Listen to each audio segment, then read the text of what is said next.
खुले बाल वाली बहू। एक परिवार में 3 लोग रहते थे, माता पिता और इनका इकलौता बेटा सुमेर। तीनों में इतना प्यार था कि एक दूसरे की बिना रह नहीं पाते थे।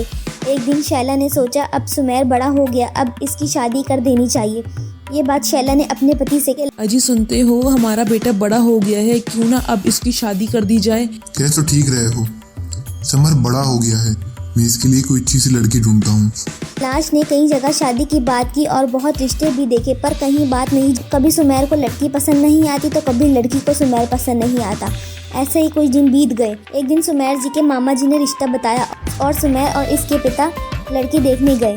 जैसे ही लड़की चाय लेकर आई, उसके आते ही सुमेर उसे देखता ही रह गया। लड़की बहुत सुंदर थी, उसकी काले लंबे घने बाल थे और इतने में लड़की के पिता रमेश ने लड़की की तारीफ करते हुए, हमारी मेनका बहुत ही सुंदर और सुशील है। क्या कहा बेटा, जरा जोर से बोलना। कुछ नहीं अंकल, आप बोलिए ना। और मेरी बेटी ना बहुत ही हमसूक और बहुत ही मजाकिया अस्बुआ की है। वो भी दिख रहा है।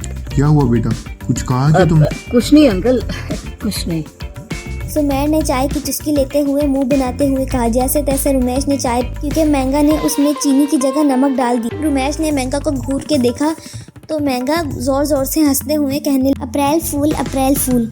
अरे बेटी, ये तो जुलाई चल रहा है। हाँ पापा, मुझे पता है, पर ये मौका दोबारा थोड़ी ना आता, इसलिए मैंने पहले ही अप्रैल फूल बना लिया।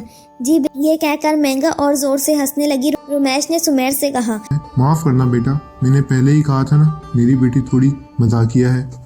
कोई बात नहीं अंकल, मुझे भी मजाकिया लोग बहुत पसंद है और मैं भी बहुत मजाक करता हूँ। बल्कि मैं क्या, मेरे पिता भी बहुत मजाक करते हैं। जब मैं पैदा हुआ था तो मेरे पिता ने मुझे देखते ही मेरी माँ से कहा, ये क्या मजाक है। इतना सुनते ही सब ठाक लगाकर हंसने लगे। सुमेर और मैंगा एक दूसरे को पसंद कर लिए। दोनों को एक दूसरे का मजाक और चुलबुला अंदाज बहुत पसंद आया और कुछ ही समय में दोनों की शादी हो गई। दोनों बहुत खुश थे। शादी के बाद मुंह दिखाई की रस्म हुई तो सब उसकी तारीफ के पोल बांधने लगे। अरे सुमेर, तू तो बहुत किस्मत वाला है जो तुझे इतनी सुंदर लड़की मिली है। कहाँ से लाए हैं तेरी मम्मी पापा इतना अच्छा रिश्ता ढूंढकर। इसके तो बाल भी बहुत लंबे और खूबसूरत हैं। अपनी तारीफ सुनकर मैंगा बहुत खुश हुई और मुस्कुराने लगी। इस तरह दिन बीतने और लोगों का आना जाना घर पर जारी रहने। जो भी आता वो मैंगा की तारीफ करने किए रह नहीं पाता। मैंगा हमेशा अपने बालों को खुला रखती थी और वो खुले बालों में बहुत ही सुंदर लगती थी, मानो सचमुच के मैंगा हो। लोग सुमेर के घर चाय के बहाने आते, लेकिन उनका मकसद मैंगा को देखना होता। एक दिन सुमेर का दोस्त राहिल घर पर आया और को देखता ही रह गया। भाभी जी, मैंने आपकी बहुत तारीफ सुनी है, आपके मजाक की। एक आध नमूना मुझे भी दिखा दो, मेरा तो हक बनता है, आखिर देवर हूँ आपका। बिल्कुल देवर जी, क्यों नहीं, पहले आप बताएं क्या लेंगे आप। आप इतना जिद कर रही हो तो काफी चलिएगा। तो देवर जी, किचन वहाँ है और 1 कप कॉफी मेरे लिए भी बना लेना। इतना कहकर मैंगा और बाकी सब हंसने लगते हैं और फिर मैंगा कहती है, देवर जी ये मजाक था, बुरा तो नहीं लगा ना। वो जाकर कॉफी लेकर आती है। कुछ समय बाद मैंगा कहती है, अच्छा एक बात बताओ, आपने ये चश्मा क्यों पहन रखा है? अभी से आपकी नजर कमजोर हो गई तो देवरानी को कैसे देख पाओगी? भाभी जी, आपको देख लिया, अब देवरानी को देखकर क्या करूँगा? कुछ कहा कि आपने देवर जी? अरे नहीं भाभी जी, कुछ भी तो नहीं कहा मैंने। मैंगा फिर से एक सवाल राहिल पर डाल देती है। मैंगा की, अच्छा देवर जी एक बात तो बताओ, आपकी नजर दूर की कमजोर है या पास की? जी भाभी, दूर की। तो आपको रात में चांद साफ दिखाई देता है क्या? तो जी भाभी, दिखाता है ना। अच्छा देवर जी, और कितना दूर देखना चाहते हैं? बात सुनते ही सब जोर जोर से हंसने लगते हैं और पूरे घर में हंसी और खुशी का माहौल बन जाता है। अब राहिल ने भी एक सवाल मैंगा से पूछ लिया। अच्छा भाभी, एक बात तो बताओ, आपके बाल इतने लंबे क्यों हैं? आप कौन सा शैम्पू और कौन सा तेल इस्तेमाल करती हो, बताओ ना। ये बात सुनकर फिर से हंसने लगते हैं। ऐसे ही थोड़ी देर तक एक दूसरे से मजाक मस्ती चलती रहती है। फिर कुछ समय बाद राहिल वहाँ से चला जाता है और जाते जाते कहता, भाभी जी आपसे मिलकर बहुत खुशी हुई। भाभी तो बहुत देखी है पर आप जैसी नहीं। मैंने भी देवर तो बहुत देखे हैं पर आप जैसा अनोखा देवर कभी नहीं देखा। अगर टाइम मिले तो आती रहना।